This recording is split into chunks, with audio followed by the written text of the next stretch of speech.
would be worth it. I don't know that would make it hard. I thought it'd be cool to have the Indian Pope. That'd be amazing. Yes, an Indian Pope, brilliant marketing idea. Yeah. And then like go right into India. I think we should have them all. Pick them all. Muslim problem? Welcome to the Catholic Church. You know what? My idea is, I had a crazy idea, which is, Be nice. No, it would work. And we've been nice so far. You tell me, David. How close is that to Italy? Have we said anything offensive yet, David? I got a question for you. I got to ask. You know, Chabad is independently incorporated all around the country and the world. Anything negative yet? But what about the Catholic Church? Is the Catholic Church one organization and one corporation, or are there independent, corporations within the Catholic Church? Probably every hospital that they own or every school they own is a separate corporation. Yeah, they own a ton of stuff. Oh. It all terminates with them.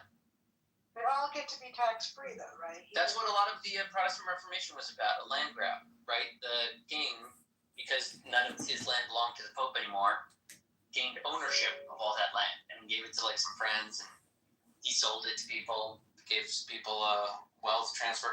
It was like a whole thing. And that was some of the general Protestant... Well, why can't I just make my house into a nonprofit and stop paying property taxes? These property taxes are killing me. You can do that. No one's stopping you. Yeah, that's an idea. I can turn my house into a Chabad. What do you think Scientology did, dude? Oh, maybe that was the... That's a very complicated topic. I mean, the IRS has fought that for forever until. I wouldn't say it's like an easy topic. It's just like These things have been done. That is what the tax exemption is, and it's a kind of a preaching. It's a claim about the type of organization you are, but it is also a tax haven for like tons of stuff. People just throw stuff in there like a black hole. Yeah. And the Catholic Church sits there and makes their mountain of gold called Vatican City. Right? They're sitting on the gold. Fuck it, I'm moving to the Vatican.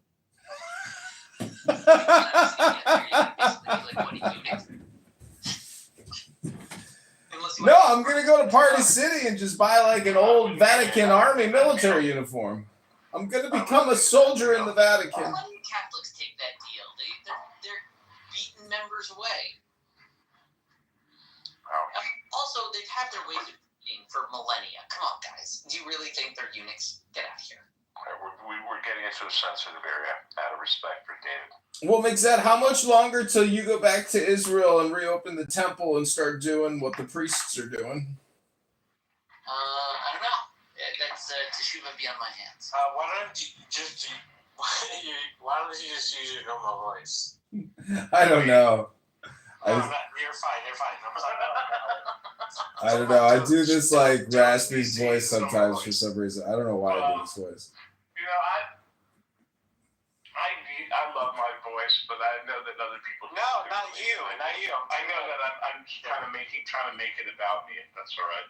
It's just my Three Stooges voice. It's my clown voice. All right. Okay, nobody cares. Well, nobody cares about your puffer jacket either, David. It's not his. It's the Pope's. How dare you? Yeah. D or whatever. All right. Here's a question for you. Does anyone here like the comedian David Spade? He's okay. Yeah, he's all right. I like him. He does his audio books. I think he's very funny. He's for a guy who's been around for a long time. I like him. Does anyone here like that guy? His name Gary Goldman, the Jewish comedian. Do you know about him? No. He's very funny. The Depresh, that's the name of one of his books or albums. In This Economy, ? You're not a fan, Mixed? Not a big fan, no. He does that routine about And of others. abbreviating the states. Right. I love that. Mixed, what's your favorite comedy movie? Comedy movie. Good question. Like the funniest movie? Is it a Mel Brooks film? Is it an Adam Sandler film? You don't have to answer that question.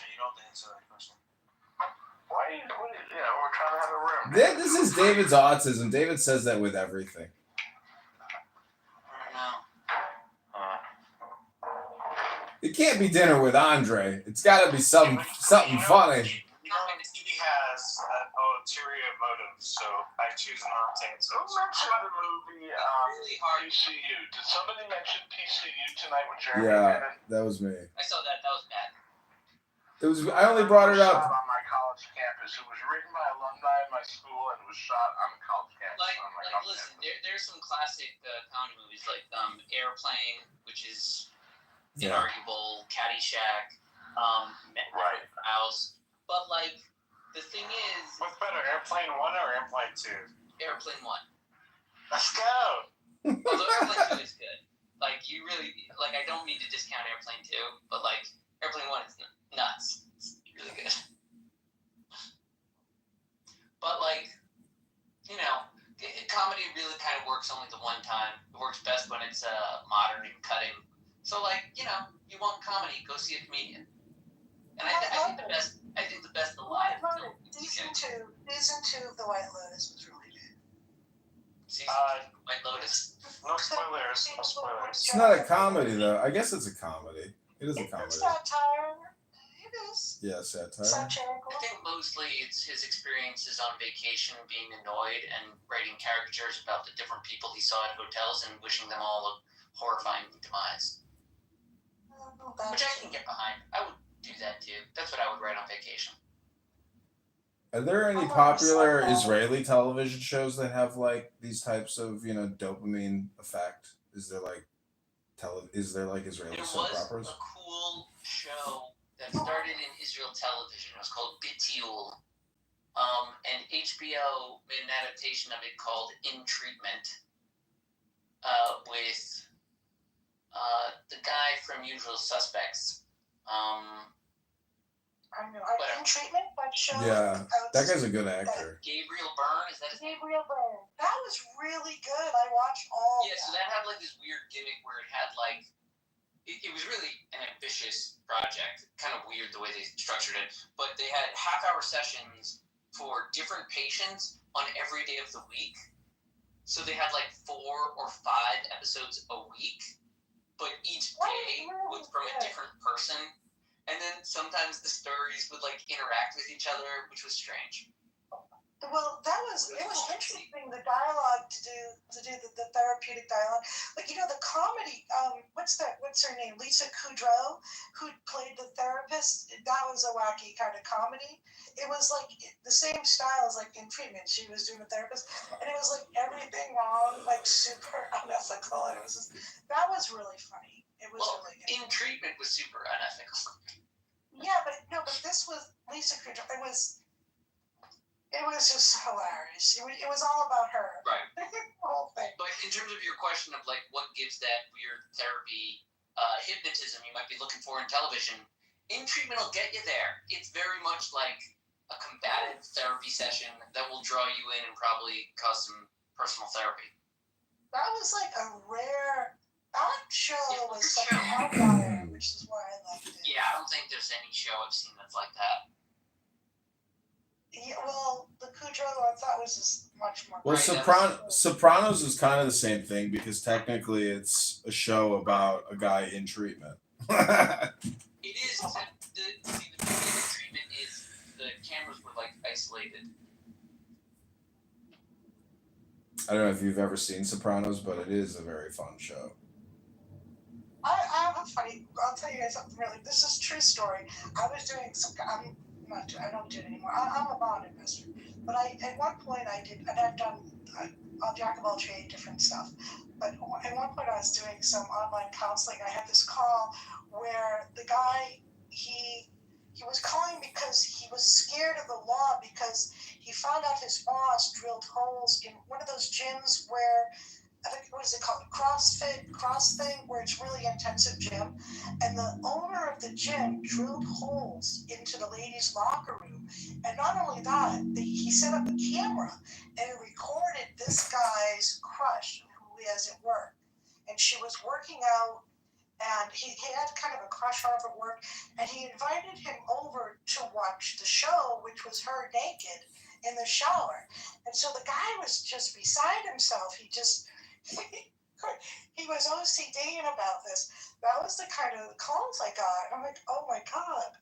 And I'm like, this guy goes and drills, and I'm thinking this is somewhere in Illinois or something, place like this, or some city where these women are getting recorded naked at this CrossFit training center.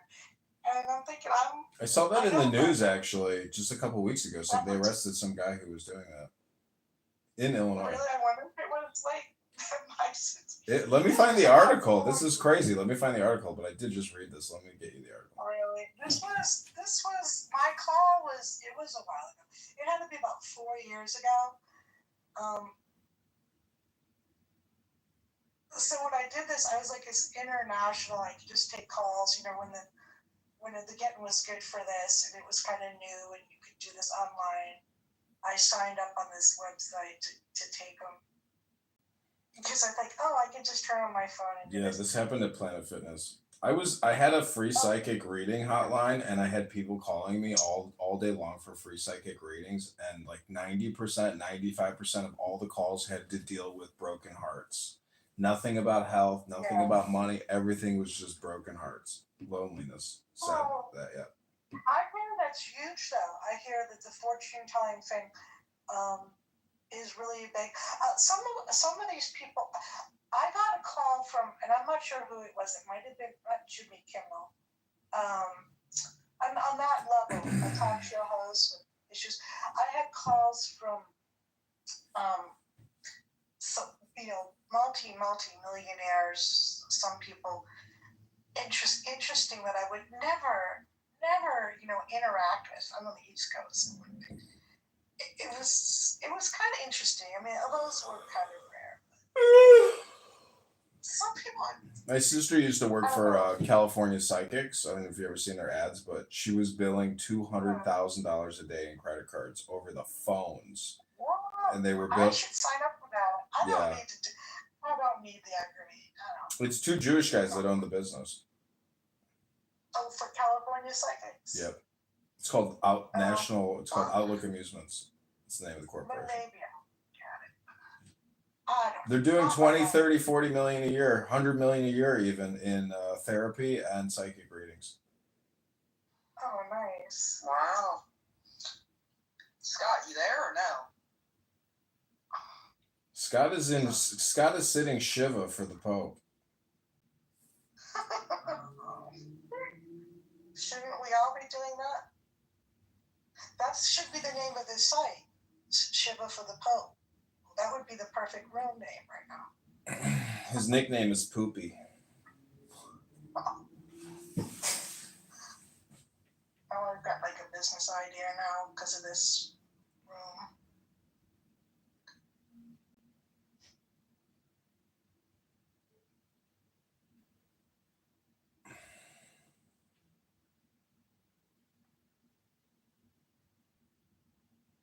Scott, what's your favorite comedy movie?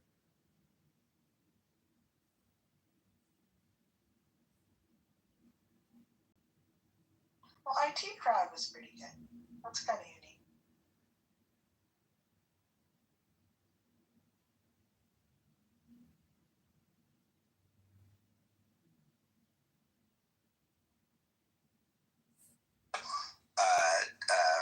Reset that potentially could occur where we're forcing other countries to come to the realization that it's time to unpeg from the dollar because we're going to be flipping our monetary system through a default mechanism that's not going to be labeled a bankruptcy, but a systematic approach to. Okay, Ben, I'm going back to the Tao Te Ching. That was enough socialization for the night. Insecurity. And your heart will never unclench. Care about people's approval, and you will be their prisoner.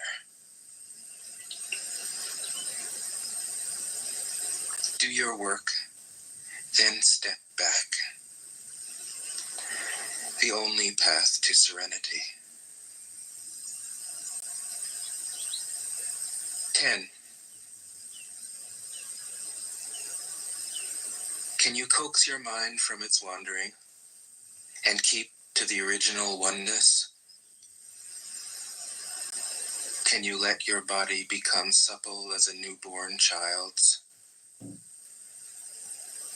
Can you cleanse your inner vision until you see nothing but the light? Can you love people and lead them without imposing your will?